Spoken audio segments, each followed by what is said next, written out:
Catherine here, also known as Kit Kat Wombat, and today I thought I'd show you how I am setting up my boyfriend's ITA bag. And so some of you may know what an ITA bag is, but if you don't, I'll give you a brief little summary. So basically, an ITA bag is any kind of bag that has a clear portion on the front that you can use to display different kinds of collectible items. I like to use my ITA bag for pins, and so I'm going to show you a few cheap extra materials that you can use to make your bag better for your pins as well as for the bag, so that you don't scrape anything on the inside of your bag and so that you don't risk damaging your pins. And so I'll first start off with the kind of ITA bag that we have, and so this is an ITA bag from Blue Robot on Etsy. It's got the full front of it is the plasticky material, but it's nice because it has all of these places to put pins and stuff on, and actual pins like writing utensils and pencils in here, and then in the back it has some more slots that you can put various items inside of. But the actual place that you would put your collectible items in just snaps. This part snaps away, the back part with the pencil holder snaps away, and so you could just slide collectibles right into there, or you might try to shove your pin backs through this material, but I don't really trust that because the backers on the pins might pop off and it might just damage the material that the bag's made out of, and you might not want that. So here I have some corrugated plastic. So it's like cardboard is corrugated, but it's just made out of plastic. So there's two layers, and then there's the little plastic connectors in between the two layers. And this came in a big sheet at Michael's, and I just cut it down roughly to a little bit smaller than the width and length of the bag, just so that it'll be able to slide in and out easily. So this is what I'm going to actually poke the pins through, and so that'll make sure that the pins are not scraping anything inside the bag, and we're also not piercing the bag itself. And so it's kind of ugly on its own, so we're going to do some decorating to make it a little prettier. So all I have to do that is some fabric. I just picked up this, I think I asked for half a yard. It's going to be like too much, but I'll just have some excess.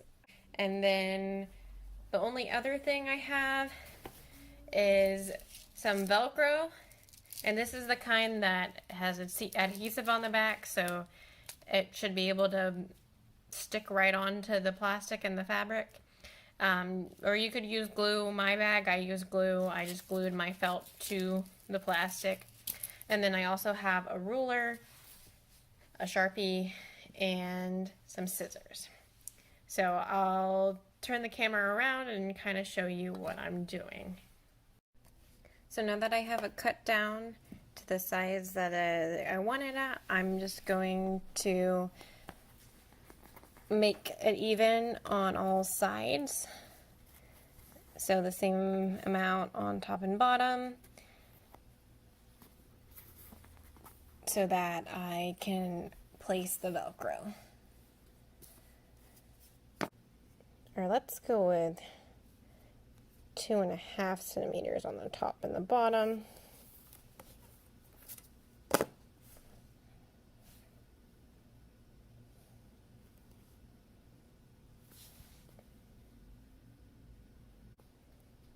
Four centimeters on the sides.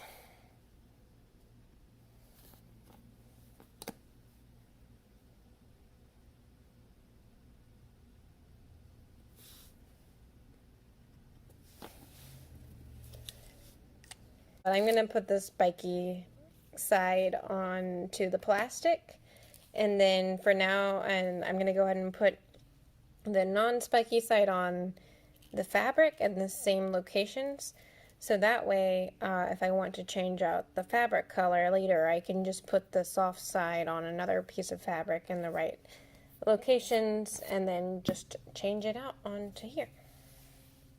And so I'm just gonna do 5 centimeters sections of the Velcro. That should be plenty to hold it.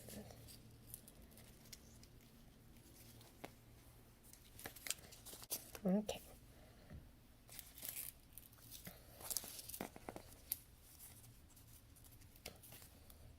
And I'm going to line up the top of the Velcro with the bottom of the little lines I made myself earlier.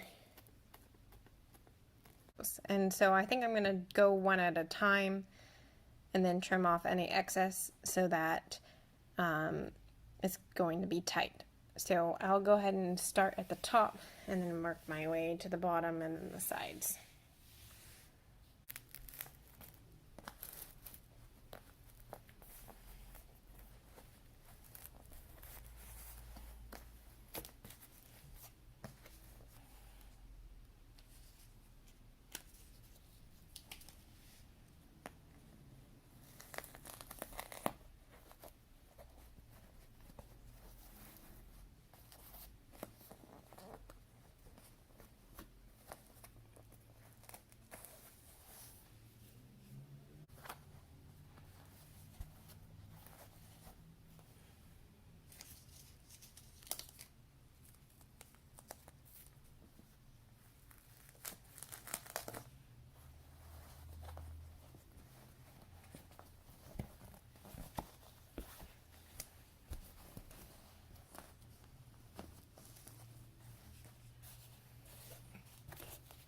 So I hope you enjoyed watching this video of me showing you how I decorated the inside of my boyfriend's ITA bag.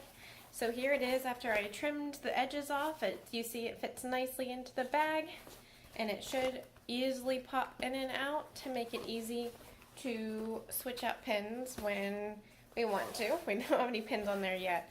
I do still have a little bit of excess on there. I could probably just trim that off, but it isn't visible from the outside. And then because it's Velcro, whenever we want to change things up, we can just take it off and put a new one back on. So I hope that you enjoyed this video, and if you want to see my collection of Disney pins, make sure to check out my previous and first video on this channel. And I hope to provide more Disney related content to you in the near future. So if you like this video, give it a thumbs up, and if you'd like to see more of me and my Disney themed videos, feel free to subscribe, but only if you want to. And I look forward to seeing you in my next video. Thanks for watching.